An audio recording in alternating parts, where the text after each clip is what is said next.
রাঙা আলুর এই ডোবা পিঠে খাওয়া হয়েছে? যদি না খাওয়া হয়ে থাকে একবার খেয়ে দেখুন, খেতে কী যে ভালো লাগে। একদম নরম তুলতুলে আর রসালো, মুখে দেওয়ার সাথেই মিলিয়ে যাওয়ার মতো। কতটা নরম তুলতুলে আর রসালো হয়েছে দেখুন।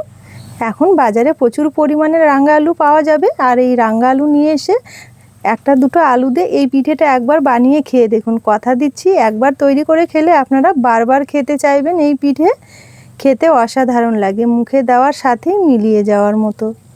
নমস্কার বন্ধুরা, নতুন পর্ব দেখার জন্য আপনাদের সকলকে জানাই স্বাগত কাজলি ভিলেজ ফুড রান্নাঘরে। আজকে আবারও নতুন একটা পিঠে রেসিপি নিয়ে চলে এসেছি। আজকে খুবই সহজভাবে রাঙা আলু দিয়ে রাঙা আলুর ডোবা পিঠে বানিয়ে দেখাবো। আশা করছি রেসিপিটি আপনাদের অনেক বেশি ভালো লাগবে। তাহলে চলুন দেখে নেওয়া যাক আজকের পিঠে রেসিপি। চ্যানেলে নতুন বন্ধু হয়ে থাকলে সবার আগে চ্যানেলটি সাবস্ক্রাইব করে আমার পাশে থাকবেন। পিঠে বানানোর জন্য সবার প্রথমে এখানে একটা থালা নিয়ে নেব। থালাতে নিয়ে নেব এখানে কিছুটা রাঙা আলু আগে থেকে সেদ্ধ করে খোসা ছাড়িয়ে রেখে দিয়েছি, থালার মধ্যে ঢেলে নেব। এবার এখানে একটা কাঁটা চামচ নিয়েছি, কাঁটা চামচ দিয়ে আলুগুলোকে একটু ভালো করে ম্যাশ করে নেব। যতটা সম্ভব হয় একদম মিহি করে একটু ম্যাশ করে নিতে হবে। শীতের সময় বাজারে দেখবেন প্রচুর পরিমাণে রাঙা আলু পাওয়া যায়, আর রাঙা আলু দিয়ে এই ডোবা পিঠে বানিয়ে নিলে খেতে কিন্তু দারুণ লাগে। একদম নরম তুলতুলে হয় আর রসালো, খেতে ভীষণ ভালো লাগে। এই যে দেখুন এখানে যতটা সম্ভব হয়েছে খুব ভালো করে একটু ম্যাশ করে নিয়েছি, আর এইভাবেই একটু ভালো মতো করে ম্যাশ করে নিতে হবে।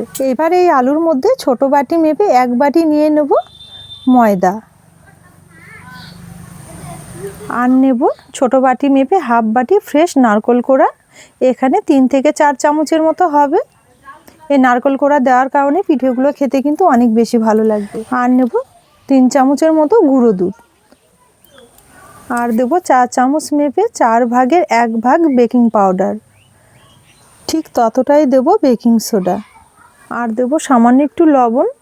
এবার সমস্ত শুকনো উপকরণগুলো ভালো করে একটু মিশিয়ে নেব। শুকনো উপকরণগুলো ভালো করে একটু মিশিয়ে নিয়েছি। এবার ভালো করে সব কিছু একসঙ্গে মেখে খুব সুন্দর একটা ডো বানিয়ে নেব। এখানে কিন্তু কোনো রকমের মেখে নেওয়ার জন্য জল বা দুধ কিছুই ব্যবহার করার দরকার নেই। দেখবেন এই রাঙা আলু দিয়ে খুব সুন্দরভাবে একটা ডো তৈরি হয়ে যাবে। এই যে দেখুন এখানে ডোটা আমি খুব সুন্দরভাবে মেখে একদম সফট করে নিয়েছি। আর মেখে নেওয়ার সময় যদি একটু অসুবিধা মনে হয় বা হাতের মধ্যে চিটচিটে হয়ে লেগে যায়, সেক্ষেত্রে আপনারা একটু ঘি বা সাদা তেল লাগিয়েও আবার একটুখানি ভালো করে মেখে নিতে হবে। তো এখানে আমি খুব ভালো করে মেখে নিয়েছি। এবার এখান থেকে অল্প করে একটু ডো বের করে নেব পিঠেগুলোর শেপ দেওয়ার জন্য। এই যে দেখুন আমি এখানে অল্প করেই নিয়েছি। এবার এটা হাতের মধ্যে নিয়ে ভালো করে একটু গোল করে নেব। এই যে দেখুন এখানে গোল করে নিয়েছি। এবার একটু চ্যাপ্টা মতো করে নিতে হবে। ঠিক এইভাবে চ্যাপ্টা মতো করে নিয়েছি। এবার একটা আঙুল দিয়ে মাঝখানে এইভাবে একটু গর্ত মতো করে নেব। এই যে দেখুন এখানে খুব সুন্দরভাবে একটা পিঠের শেপ দিয়ে নিয়েছি। এবার একটা থালার মধ্যে নিয়ে নেব। একইভাবে আবার একটু লেচি নিয়ে নেব। এই যে দেখুন এখানে আবারও একটা খুব সুন্দরভাবে তৈরি করে নিয়েছি। তো এইভাবে সমস্ত পিঠেগুলো প্রথমে রেডি করে নেব। তো এখানে সম্পূর্ণ পিঠেগুলোই আমি খুব সুন্দরভাবে তৈরি করে নিয়েছি। তো এখানে একইভাবে সম্পূর্ণ পিঠেগুলো তৈরি করে নিয়েছি, আর পুরো এক থালা হয়ে গেছে। এবার পিঠেগুলো ভেজে নেব। তার জন্য উনুন জেলে একটা কড়াই বসিয়ে নিয়েছি। কড়াইয়ে কিছুটা তেল নিয়ে নেব।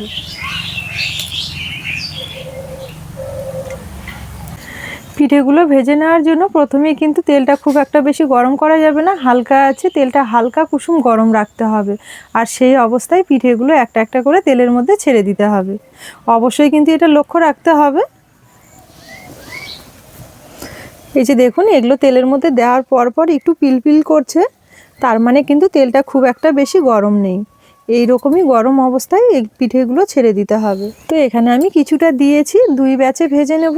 এই যে দেখুন এগুলো হালকা আছে, এইভাবেই কিন্তু ভাজতে হবে। আর যখন দেখবেন এগুলো হালকা একটু ভাজা হবে, তেল থেকে একাই ভেসে ওপরের দিকে উঠবে। এই যে দেখুন এগুলো কিন্তু খুব সুন্দরভাবে তেল থেকে ভেসে ওপরের দিকে উঠে এসেছে, একদম হালকা হয়ে গেছে। এই সময় এইভাবে একটা একটা করে উল্টে দিতে হবে। আর হালকা একটু কালারও চলে এসেছে। এই পিঠেগুলো ভাজতে কিন্তু একদমই সময় লাগে না। এইভাবে নাড়াচাড়া করতে করতেই দেখবেন 1 থেকে 1.5 মিনিটের মধ্যে খুব সুন্দরভাবে ভাজা হয়ে যাবে। এখানে প্রথম ব্যাচের পিঠেগুলো খুব সুন্দর একটা কালার করে ভেজে নিয়েছি, এবার তেল থেকে তুলে নেব।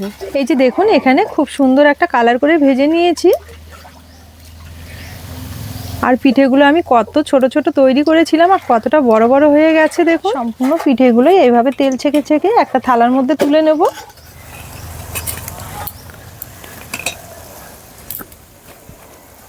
তো এখানে বাকি পিঠেগুলো একইভাবে ভেজে নেব। বাকি পিঠেগুলো ভেজে নেওয়ার সময়ও কিন্তু তেলটা হালকা গরম রাখতে হবে, তারপরেই পিঠেগুলো ছেড়ে দিতে হবে। হালকা তেলে ভেজে নিলে দেখবেন পিঠেগুলো অনেকটা নরম হবে আর ভাজাটাও কিন্তু খুব সুন্দরভাবে হবে। এই যে দেখুন এগুলোও খুব সুন্দরভাবে ভেজে নিয়েছি, তেল ঝরিয়ে তুলে নেব। এই যে দেখুন এখানে সবগুলো খুব সুন্দরভাবে ভেজে নিয়েছি আর বেশ অনেকগুলো হয়েছে। এবার পিঠের জন্য চিনি রস তৈরি করে নেব। তার জন্য আবার একটা কড়াই বসিয়ে দিয়েছি। কড়াইয়ে নিয়ে নেব এই বাটি মেপে 1 বাটি চিনি, আর নিয়ে নেব এই বাটি মেপে 1 বাটি জল। জলটা সমপরিমাণে নিতে হবে। সুন্দর ফ্লেভারের জন্য দেব 2টো ছোটো এলাচ, মুখগুলো একটু ফাটিয়ে দিয়েছি, এতে করে রসের মধ্যে খুব সুন্দর ফ্লেভার আসবে। এবার নেড়ে চেড়ে চিনিটা গলিয়ে পাতলা টাইপের একটা চিনি রস তৈরি করে নেব। এখানে ডোবা পিঠের জন্য কিন্তু চিনি রসটা খুব একটা বেশি মোটা করার দরকার নেই, শুধুমাত্র চিনিটা গলে গিয়ে চিনি রসটা একটু ফুটে উঠলেই নামিয়ে নিতে হবে। এতে করেই দেখবেন পিঠেগুলো একদম নরম তুলতুলে আর রসালো হবে। দেখুন এখানে চিনিটা গলে গিয়ে খুব সুন্দরভাবে চিনি রসটা ফুটে উঠেছে, তবু একটু চেক করে নেব। এই যে দেখুন হালকা একটু চিটচিটে মতো হয়েছে। এই রসটা যখন আরও ঠান্ডা হবে না দেখবেন অনেকটা কিন্তু ঘন হয়ে আসবে। যখন দেখবেন চিনিটা গলে গিয়ে রসটা এইভাবে ফুটে উঠবে আর হালকা একটু চিটচিটে মতো হবে, তখনই কিন্তু নামিয়ে নিতে হবে।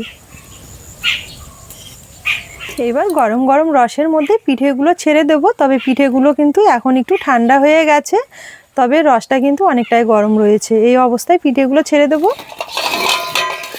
রসের সঙ্গে ভালো করে একটু নেড়ে চেড়ে নেব। এই পিঠেগুলোতে কিন্তু রস ঢুকতে একদমই সময় লাগবে না, এইভাবে নাড়াচাড়া করতে করতেই অনেকটা নরম হয়ে যাবে। এই পিঠেগুলোতে রস ঢুকতে কিন্তু একদমই সময় লাগবে না, এইভাবে নাড়াচাড়া করতে করতেই দেখবেন অনেকটা কিন্তু নরম হয়ে যাবে। এখানে খুব ভালো করে একটু নেড়ে চেড়ে নিয়েছি। এবার একটা থালাতে ঢেকে দেবো ঠান্ডা হওয়া অবধি।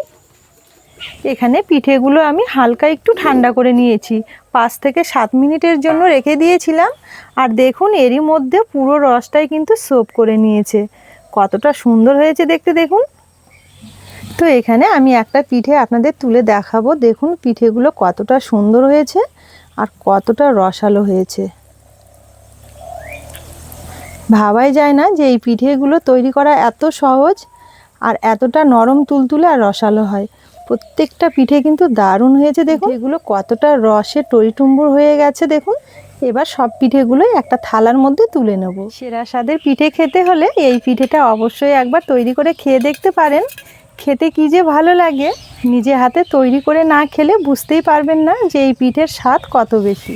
আর এই পিঠে তৈরি করা তো জলের মতো সোজা। প্রথমবারই আপনারা পারফেক্ট একদম নরম তুলতুলে এই ডোবা পিঠেটা বানিয়ে নিতে পারবেন, আর খেতেও কিন্তু ভীষণ ভালো লাগবে। তো এখানে সম্পূর্ণ পিঠেগুলোই আমি সুন্দরভাবে তুলে নেব। তো দেখুন এখানে সম্পূর্ণ পিঠেগুলোই আমি খুব সুন্দরভাবে একটা থালার মধ্যে তুলে নিয়েছি। কতটা লোভনীয় লাগছে দেখতে দেখুন, দেখেই যেন খেতে ইচ্ছে হবে। তাহলে বন্ধুরা আজকের এই পিঠে রেসিপি আপনাদের কেমন লেগেছে অবশ্যই কিন্তু কমেন্ট বক্সে জানাতে ভুলবেন না। আর পুরো ভিডিও দেখে যদি রেসিপি ভালো লেগে থাকে তাহলে সবসময়ের জন্য আমার চ্যানেলের পাশে থাকবেন। আজকের জন্য রেসিপি এখানেই শেষ করলাম। ফিরে আসবো পরের দিন নতুন রেসিপি নিয়ে। ততক্ষণের জন্য আপনারা ভালো থাকবেন, সুস্থ থাকবেন।